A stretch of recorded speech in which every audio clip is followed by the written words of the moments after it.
संजय राऊत यांची पत्रकार परिषद म्हटली की मुख्यमंत्र्यांवर टीकाही ठरलेली. पण जरांगेंचं आंदोलन हातवण्यावरून आता राऊतांनी मुख्यमंत्र्यांचं कौतुक केलं. शिंदेंवर निशाणा साधला. शिंदे कुठे होते अशी टीका राऊतांनी केली. पाहूयात राऊत काय म्हणाले.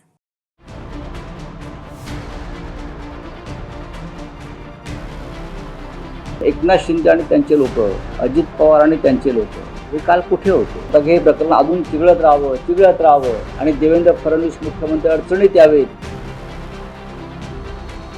एरवी मुख्यमंत्र्यांवर तुटून पडणाऱ्या संजय राऊतांनी चक्क मुख्यमंत्र्यांचं कौतुक केलं.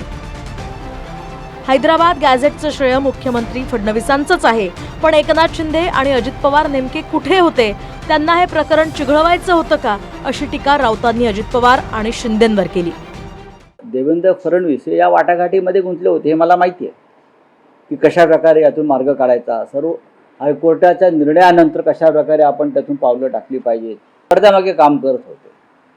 हे मी अगदी जरी मी त्यांचा टीकाकार असलो तरी हे मी सांगू शकतो.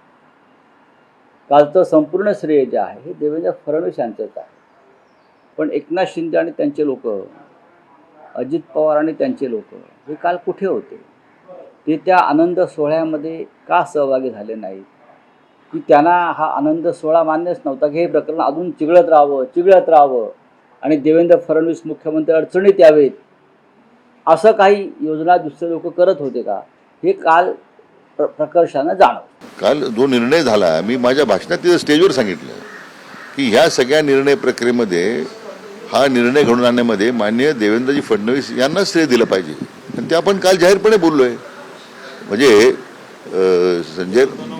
संजयराव हा सुचतं शांतपणे, कारण नेहमीच त्यांना सगळं उशिरा सुचतं, म्हणून त्यांची या पक्षाची अधोगती होत चाललेली आहे. जरांगे मुंबईत उपोषणाला बसले होते. त्यावेळी सुद्धा फडणवीसांना अडचणीत आणण्यासाठी शिंदेच आंदोलकांना मदत करत असल्याचा आरोप राऊतांनी केला होता. आता पुन्हा जरांगेंनी आंदोलन मागे घेतल्यानंतर सुद्धा राऊतांनी शिंदेंना टार्गेट केलं. तर मराठा आरक्षण विरोधी याचिकाकर्ते गुणरत्न सदावर्ते यांनी सुद्धा शिंदेंकडे मोर्चा वळवला. ओबीसींची वाट लागावी असं शिंदेंकडून अपेक्षित नाही. शिंदेंनी GR मागे घ्यायला लावावं असं सदावर्ते म्हणाले. आम्हाला माहिती आहे शिंदे साहेब, सन्माननीय उपमुख्यमंत्री महोदय, आपण दरेगावाला नेहमीच जात असता जेव्हा आपल्या डोक्यावर ताण पडतंय. परंतु आपण दरेगावाला जाऊन ओबीसींची वाट लागावी असं आपल्यामधून कधीच अपेक्षित नाही, कधीच अपेक्षित राहणार नाही.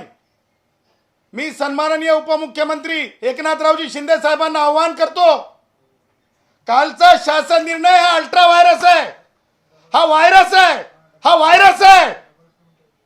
तुम्ही आज चालू असलेल्या बैठकीमध्ये शिंदे साहेब हा शासन निर्णय मागे घ्यायला सांगा. या निर्णयातून मराठा भावांचा काहीच फायदा होणार नाही, परंतु या निर्णयामुळे दोन समाजाची तेढ निर्माण होण्याची वेळ आलेली आहे. जो निर्णय आम्ही घेतलाय तो कायद्याच्या चौकटीत बसवून घेतलेला आहे, कायदेशीर आणि नियमाला धरून घेतलेला आहे. GR मध्ये देखील त्याचा उल्लेख स्पष्टपणे केलेला आहे. त्याची अंमलबजावणी करण्यामध्ये कुठलीही अडचण येणार नाही.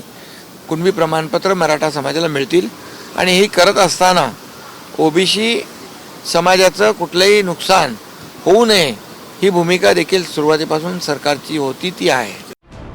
हैदराबाद गॅझेटमुळे ओबीसींच्या आरक्षणाला धक्का लागणार नाही असं सरकार म्हणतंय. पण मंत्री भुजबळांपासून ते सगळ्या ओबीसी नेत्यांना हे मान्य नसल्याचं दिसतंय.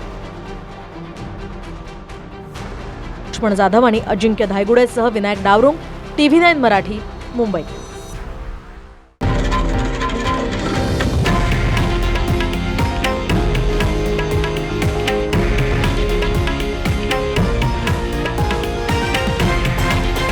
हे आहे देशातील नंबर 1 न्यूज नेटवर्क आणि आपण पाहत आहात TV9 मराठी, एकमेव.